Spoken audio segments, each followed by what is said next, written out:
This is absolutely not the way this content is supposed to go today.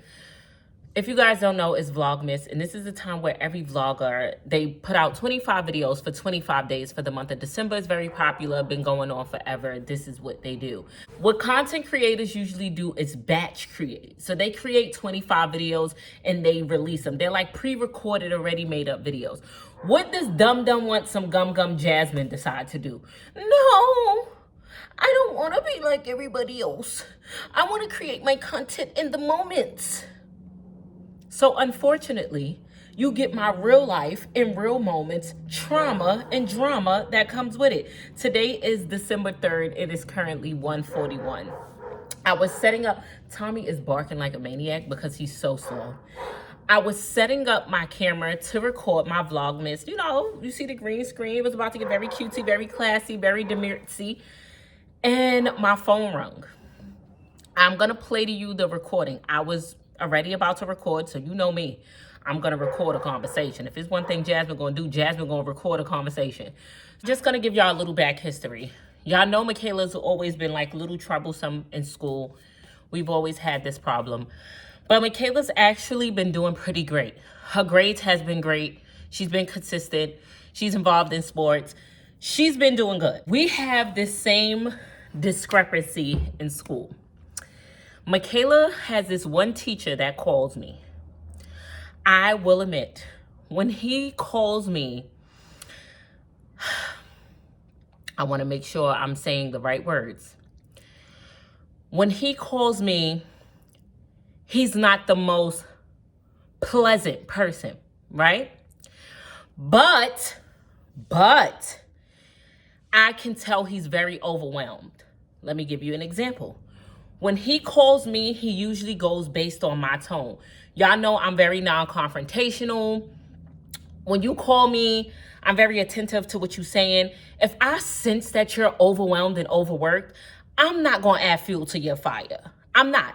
Oftentimes, people run over me because of that. So they talk to me angry.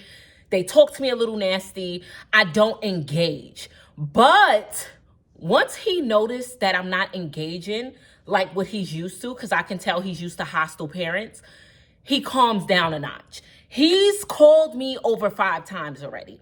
He always calls me with a, Makayla is late in school and she's always late. This is her first period class. I don't know why Makayla is late. Makayla gets up the same time we get up. We all leave out at the same time. It's the same routine.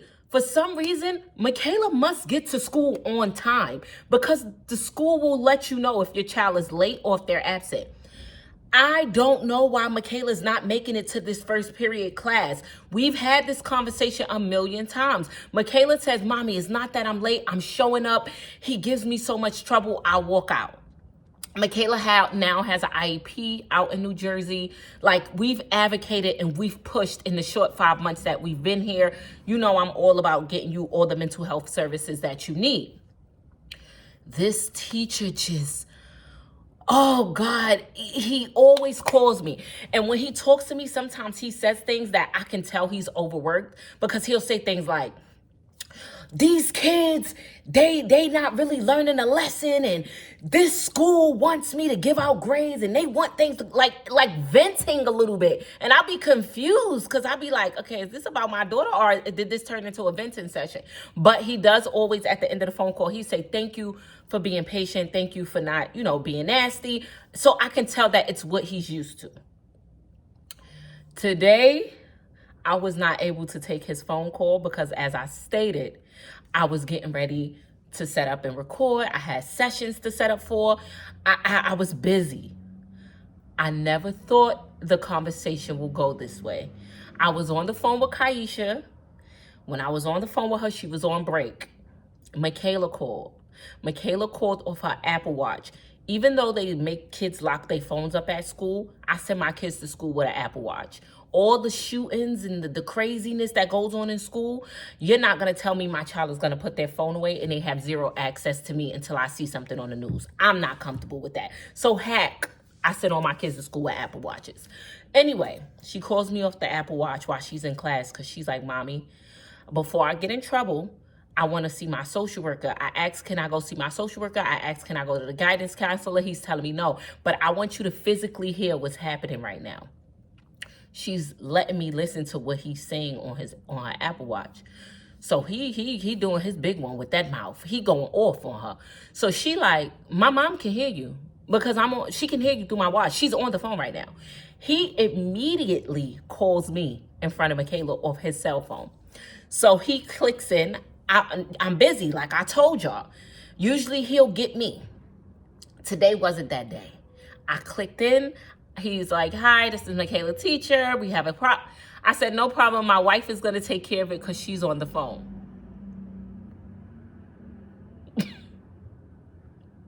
I am a very reserved person, believe it or not. I have a bubbly, giggly, silly, doofy personality. But when it comes to confrontation, I avoid it at all costs. Like literally, if I know you're confrontational, I'll stay away from you. If I know that you're going to give me some type of back sass or treat me any other way than I would treat you, I'm going to go to your superior like that. I'm not going to have a back and forth with nobody because my anxiety is way too bad for that. Like I can't, my brain malfunctions and then my natural reaction is to smack you in your mouth. So I know as an adult, I can't harbor those feelings or react this way. So I really leave stuff alone. And I just become this non-confrontational human. I didn't think the conversation would go this way neither. And I'm not here to tell y'all who's in the right or who's in the wrong. Because honestly, I don't know. I'm going to play the conversation for y'all. Keep in mind that Kaisha, this is her first time dealing with him. Keep in mind that I'm not taking nobody's side. Hear me when I tell you this. I'm not taking anyone's side. I feel like Kaisha had every right to feel the way she felt as a parent, and I feel like he has every right to feel the way he felt as a teacher. I will tell you from my past experiences with him, like I said, he has a mouth on him. I don't think he was expecting it to be nobody other than me. I will say that. I think that part caught him off guard because he always talked to me a little sassy, a lot of sassy, and I deal with it. So I think that he I don't know what I don't know. Y'all ready for the conversation? Here's the conversation. She has the attendance and all that stuff has got to improve. The coming to class on time has got to improve.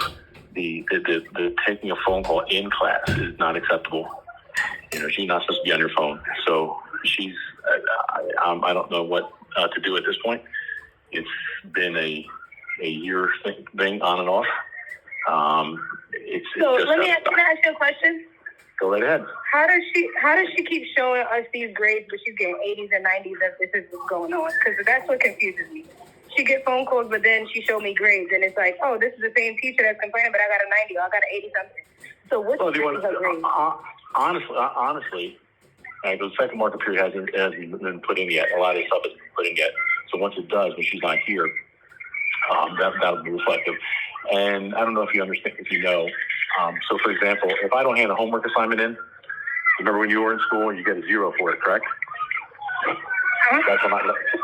They don't let us give zeros.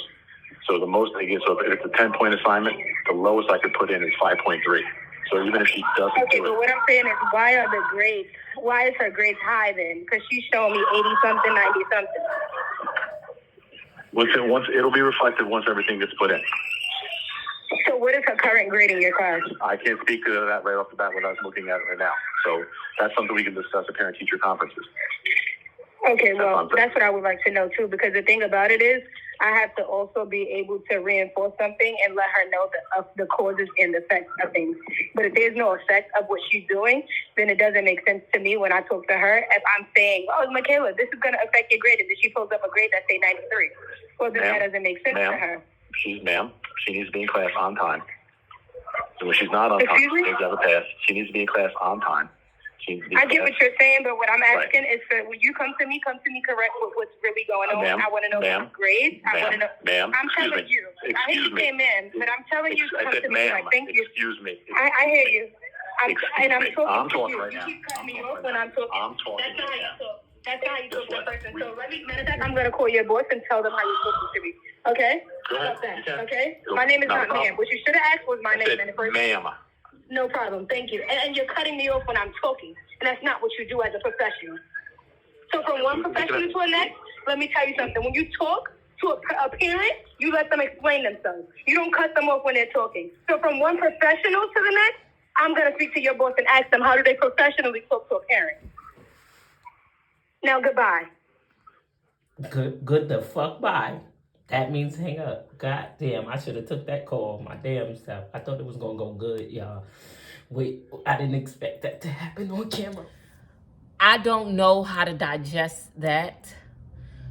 I don't know who was in the wrong again or who was in the right. I don't know what to say. I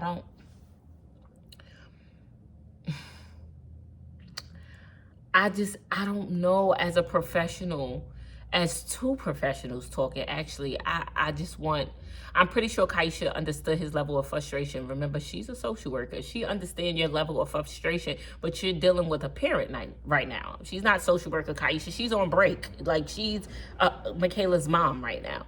So I feel like, I don't know how to feel about the conversation, but that was bad. That was bad. It was very new to me. He's never said that Makayla brought food into class before, because where would she be getting food from? I don't know. I pack lunch. So the food he may be referring to, I'm guessing she brings her lunch into class. I'm not too sure about that part. This is the first time I've ever heard him mention anything like that.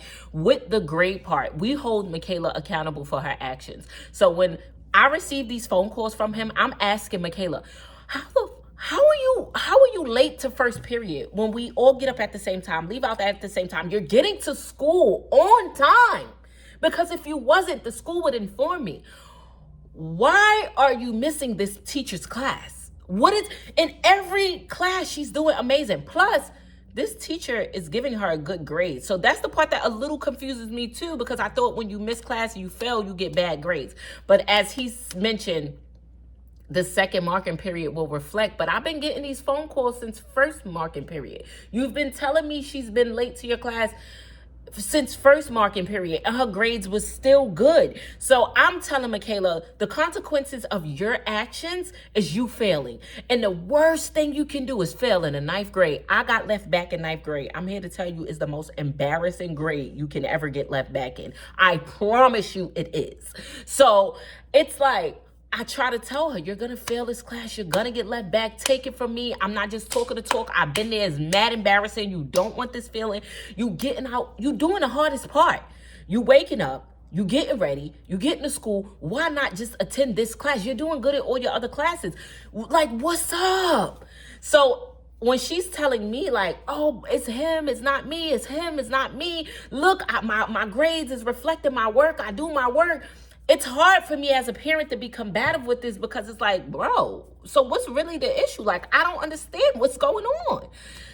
It's a lot. And then we just gonna have to cut today's vlog short, because today is a day. So after that phone call happened, I received a call from Karter School, the school nurse, and here's what she said. Hello. Hi, doodle-doo. Hi. Your throat is hurting? Yeah.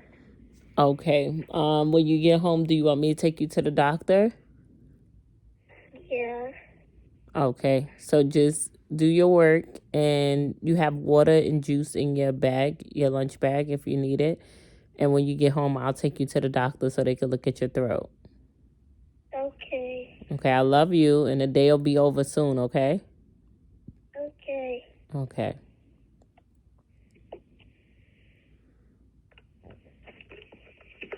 Hello? Yes. When he gets home, I'll do a doctor's visit with him. I'll do like the PM pediatrics. Yeah, he just sounds like hoarse because his throat is sore. But other than that, everything looks okay. But yeah, I think just a quick visit to the doctor can just help to see maybe a better medicine can help with the soreness. Okay. Thank you so much. I appreciate it. No problem. Thank you. Have a good day. You as well. Bye-bye. Bye-bye. I'm just assuming it is 6th season, because out of nowhere, Karter had a runny nose when he came home. Karter is very, dramatic. When anything happens to his body, he doesn't like it. So like if his nose is running, he's like, oh my, the buggers, I don't like them. I want them to stop. And I didn't feel like a runny nose was enough to keep him home. When he came home, he had a runny nose. And last night, he said his throat was hurting at like 2 in the morning, so I gave him Motrin. And then this morning, I gave him some Tylenol. He didn't say his throat was hurting, but I gave it to him as like a precautionary. And then when he got to school, and the nurse called me and said his throat was hurting, I'm like, yeah, he did complain about his throat. So I am going to take him to the doctor. It really sucks because I don't have insurance out in Jersey. So when I go to the doctor, I have to pay out of pocket. It ain't cheap.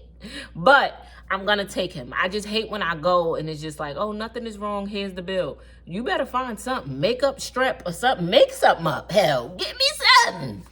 Because I ain't got time to be paying for nothing. But we're going to do a visit. A little hack on life. This is not a promo. These people didn't pay me to say this, but I just feel like I should spread the news to parents. If you are at home, I've been doing this with my kids during COVID. I've been doing this with my kids since they was little and I had Medicaid. So yes, they accept Medicaid. They accept all type of insurance. If you are at home and you don't want to get out and drive or you don't have Uber fare to go to the doctor, you can download an app called PM Pediatrics. There's a couple of them. Let me show you the right app. They ain't paying me no money. This is a free plug. I just feel like all parents should know this. And again, heavy on the they take Medicaid, okay? So this is what the app looks like because there's a lot of them, but make sure you download this one. So this is what the app looks like. It's called PM Pediatrics, and it's a virtual doctor's visit. The doctor comes on with you, and they, you know, do everything that needs to be done. And if your kid needs medicine, they'll ask you your nearest pharmacy, and they'll send the medicine to your pharmacy. Like, yes, girl, you getting albuterol, nebulizers, you can get an asthma pump, Tylenol, Motrin, antibiotics, whatever. And if they feel like it's beyond the scope of what they can do on the phone, they make you an appointment at one of their locations, and you can go, and there's literally a PM Pediatrics everywhere. It's like urgent care for kids. So it's really, really good, and you can do it online. So if you need to do that, do it, Booski, because that might be what I may be doing today. I might do that today. So can I start Vlogmas over tomorrow? Can y'all give me permission to do it? Because I think today has been a day. And then my heart is like, if you got anxiety, I don't even have to explain this to you. My heart feels uncomfortable. Like, I don't know the right word, but like my heart don't feel regular because I feel like a situation just happened, and just like hearing the tension in the phone, I'm like, oh my God. Oh my God. And then when she calls the school up, I know she's going to call the school up. She's going to say, this is Makayla's mom. I want to call her back and say, hey, make sure you tell them which mom it is so they don't think it's me, because I'm not confrontational. And when I come up there, I don't want them to think I'm the mean mom. I'm the nice mom. I don't want them to treat me mean. Can I skip today, y'all? I want to go finish my one-on-one sessions, and I think I need a glass of wine. And by wine, I mean vodka. I just say wine because it sounds better on camera. I like when moms say, I'm sipping a glass of wine. I just say the same thing, but mine's is vodka mixed with wine. Regular gang shit. I didn't know what was going out there just now. I automatically assumed somebody was coming to get me. Anywho, this is a short vlog. Today has been rough, so can you give me my grace? It ain't even 3 o'clock yet, and the day has been rough. So can I get my graces and can I leave, y'all? Can you see me tomorrow? Matter of fact, I'm going to go on Instagram and post my story. Matter of fact, my day has been so rough that I'm going to just sit at the computer and work.